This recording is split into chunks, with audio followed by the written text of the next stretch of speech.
সূরা আলে ইমরানের গোপন একটি আয়াত পাঠ করুন, আল্লাহ তাআলা আপনার সন্তানকে বাধ্য করে দিবেন।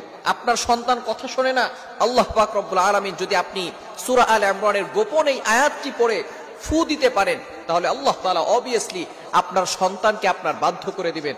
অবভিয়াসলি সে বাধ্য হয়ে যাবে। মনে রাখবেন, পবিত্র কোরআনুল কারীম হচ্ছে সকল মানুষের জন্য আল্লাহ তাআলা বিশেষ করে মুমিনদের জন্য শিফা স্বরূপ নাজিল করে দিয়েছেন।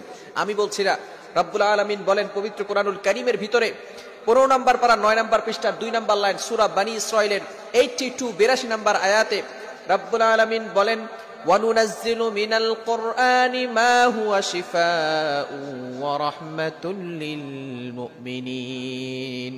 আল্লাহ পাক রব্বুল আলামিন বলেন, আমি আল্লাহ এই কোরআনটাকে মুমিন বান্দাদের উপরে রহমত স্বরূপ শিফা স্বরূপ নাজিল করে দিয়েছি।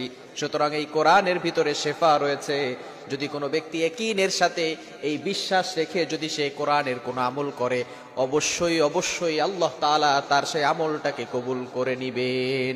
আপনার সন্তান কথা শোনে না, সন্তানকে বাধ্য করার জন্য অথবা অন্য কাউকে যদি আপনি বাধ্য করতে চান, তাহলে সূরা আলে ইমরানের একটি আয়াত পড়বেন।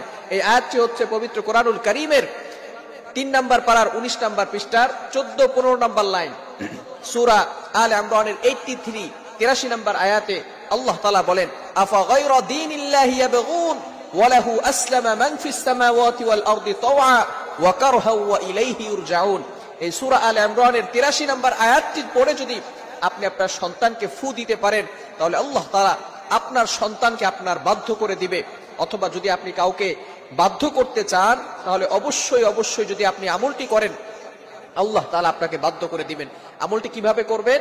আপনার সন্তান যদি কথা না শুনে, আপনার সন্তানের জেদ রাগ যদি অনেক বেশি থাকে, সে যদি অল্পতেই রাগ হয়ে যায়, এই সন্তানকে আপনি দৈনিক যে কাজটি করবেন, টানা 21 দিনে আমলটি করবেন। যদি ছোট বাচ্চা হয়, অনেক সময় ছোট বাচ্চাদের জেদ অনেক বেশি থাকে, এই ক্ষেত্রে আপনাদের কাজ হবে যে ছোট বাচ্চার মাথায় হাত দিয়ে সূরা আলে ইমরানের 83 নম্বর আয়াতটি, আফা গায়রা দীনিল্লাহি ইয়াবগুন ওয়া লাহু আসলামা মান ফিস সামাওয়াতি ওয়াল আরদি তাওআ ওয়া কারহা ওয়া ইলাইহি ইরজাউন, এই আয়াতটি আপনি আপনার সন্তানের মাথায় হাত রেখে 7 বার পরে মাথায় আর কানে ফু দিবেন।